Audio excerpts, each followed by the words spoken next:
자, 두 번째 주제는 등차 중앙이고요. 등차 중앙이 어제 했던 어떤 거랑 연결되죠? 등차 중앙 하면 산술평균이랑 같은 개념인 거 아시겠죠? 그래서 첫 번째 뭐 할 수 있냐면요.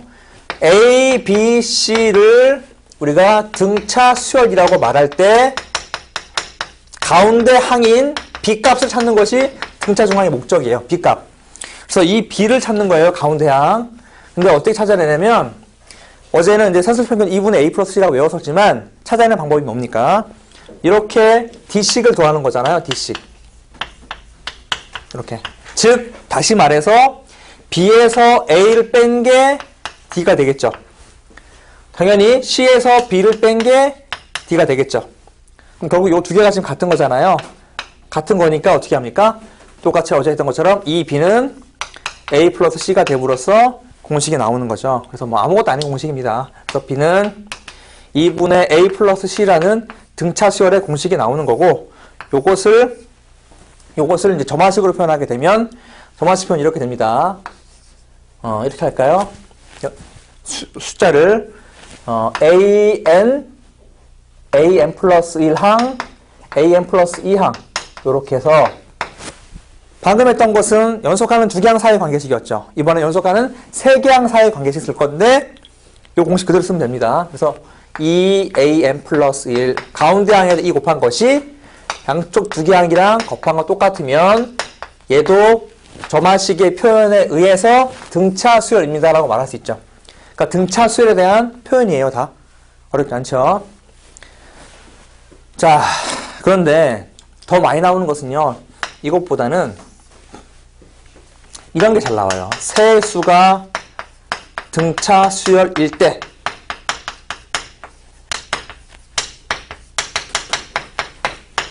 그리고 보통 앞에 이런 키워드가 나옵니다. 연속하는 세수라는 표현을 써요. 연속하는. 세수가 연속한다는 표현을 써요. 이럴 때 어떻게 문제를 푸느냐? 그러면 일반적으로는 세수를 어떤 값을 놔야 되겠죠. 그래서 A랑 A 플러스 D, A 플러스 2D라고 놓고 풀어도 되겠죠. 그런데 이것보다 더 좋은 방식은 두 번째 방식인데요. 두 번째 방식이 더 좋은 방법입니다. 어떻게 하냐면 A-D, A 플러스 D라고 놓죠. 이게 훨씬 더 낫죠. 그 이유가 뭡니까? 얘는 세수의 합이 3A로서 D가 사라지죠. 그래서 문자의 개수를 줄일 수가 있단 말이에요. 그래서 얘를 더 선호합니다. 대표적인 문제를 들어갑니다. 거기 111쪽에 7번 문제 같은 거 있죠. 자, x세제곱 마이너스 6x제곱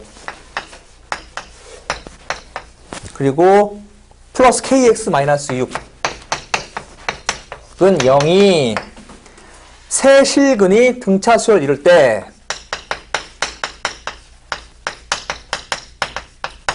그럴 때 K를 구하여라. 자, 요거는 두 가지를 같이 합친 문제겠죠.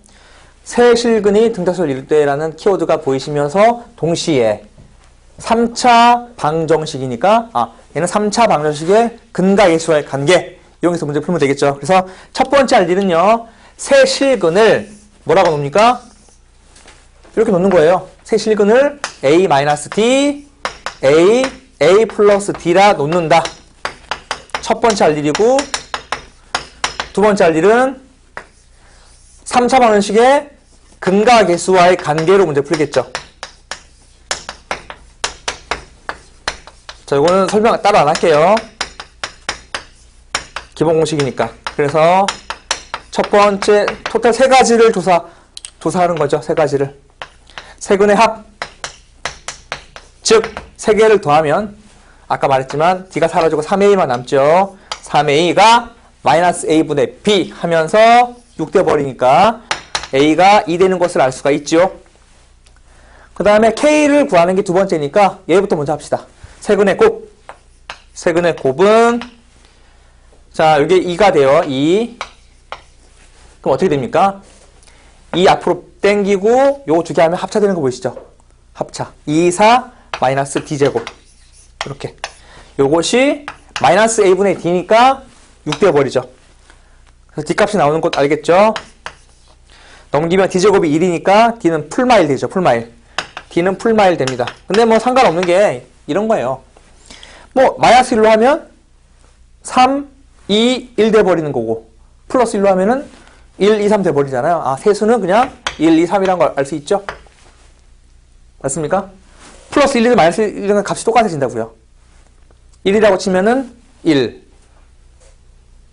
2 더하기 3 이렇게 돼버리잖아요. 세수가 1, 2, 3이구나. 그러면 이제 고배합은 1 곱하기 2 플러스 2 곱하기 3은 6 플러스 그 다음에 1 곱하기 3은 3. 요것이 a분의 c 해가지고 k가 나오는 거잖아요. 그럼 정답은 11 되나요? 답은 11? 이렇게 푸는 거예요. 그래서 두 번째 게 가장 많이 나오고요.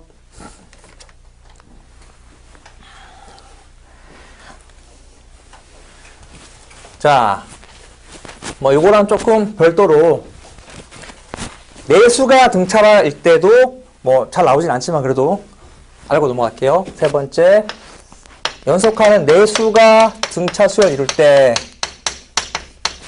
이런 키워드가 보이면 내수를 뭐라고 넣죠? 뭐라고 넣죠? 아까처럼 그냥 차례대로 내수를 A 플러스 D, A 플러스 2D, A 플러스 3D로 놓고 풀어도 되는데 얘보다는 두 번째 걸 더 선호한다고요. 두 번째 거 어떻게 놓습니까? 하여튼 더해가지고 0 만들면 돼요. 그래서 얘는 공차가 2인 걸로 만드는 게 좋아요. 이렇게 만들어야지만 좌우 대칭하잖아요. 그러니까 좌우 대칭해야지만 더해가지고 0 되는 거 아시겠죠? 이렇게. 그럼 얘는 내순의 합을 하면 4a가 됨으로써 d가 사라지잖아요. 그래서 두 번째 걸 더 선호한다라는 거. 이렇게. 뭐 어렵지 않죠? 자, 우리 초창기 수능에 나왔던 문제. 5개의 빵을 나누어 줄 때 걔가 등차수를 이룬대요. 정말 첫 해 나왔던 수능이에요. 네, 그럴 때 어떻게 합니까? 5개 수. 5개의 빵. A-3D, A-2D, A-D, A 플러스 D, A 플러스 2D라고 놓고 나서 합하면 돼요. 5개 빵을 120개 나눠준다고 나왔어요, 수능에. 그러면 바로 5A가 120 나오니까 A 값이 나오죠. 그래가지고 구했던 문제. 그것도 이런 것들 알았어요. 금방 풀었었는데 처음 나오다 보니까 당황해가지고 애들이 많이 틀렸었죠. 자, 요것이 이제 등차 중앙에 대한 기본적인 개념들이고요. 자, 거기 연습 문제 잠깐 볼까요? 아까 줬던 프린트. 12번 문제 볼게요. 12번 문제. 내수가 1ABC가 1ABC가 순서대로 등차 수열을 이루고 그리고 6A 플러스 C는 5B이다. 6A 플러스 B가 C가 5B이다. C가 5B다. 이럴 때 ABC를 구해라. 이게 나왔어요. 자, 어떻게 풀면 좋을까요? 일단은 문자의 개수를 줄이는 게 좋잖아요. 가장 첫 번째 할 일은 그거잖아요. 그래서 이렇게 할 생각입니다. 이렇게 내수가 등차 수열 이룬다고 무조건 이렇게 쓰는 것이 아니고 일단 문자가 너무 많으니까 줄이기 위해서 나는 이렇게 쓸게요. 얘를 첫 번째 1 어차피 지금 1 나왔으니까 그 다음 숫자를 1 플러스 D 나오면 되겠죠? 그 다음에 B를 1 플러스 2D라고 하고 1 플러스 3D라고 놓으면 문자가 하나밖에 안 생기잖아요. 이거 가지고 문제 풀자고. D만 가면 끝나니까. 이게 두 번째식이에요. 두 번째식. 그대로 대입할게요. 6. A가 1 플러스 D가 됐고 C가 1 플러스 3D잖아요. 이렇게 했더니 요거에다가 1 플러스 2D에다가 5를 곱한 게 나왔다. 이 계산은 바로 D가 나오지 않습니까? 그래서 D를 구하는 게 이 문제의 핵심이니까.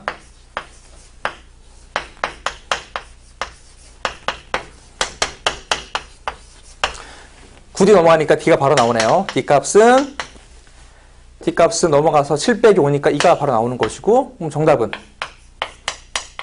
1, 2식이니까 3, 5, 7 이렇게 나오네요. 그럼 정답은 그냥 3, 5, 7 나오는 거네요. 이렇게 푸는 게 빠르겠죠.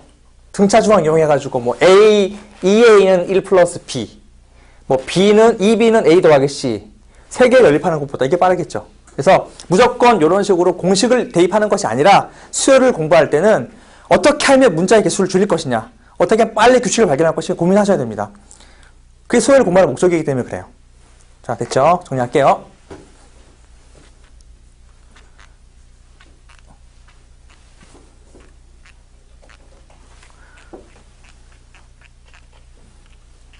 이게 왜 이렇게 안 눌러지지?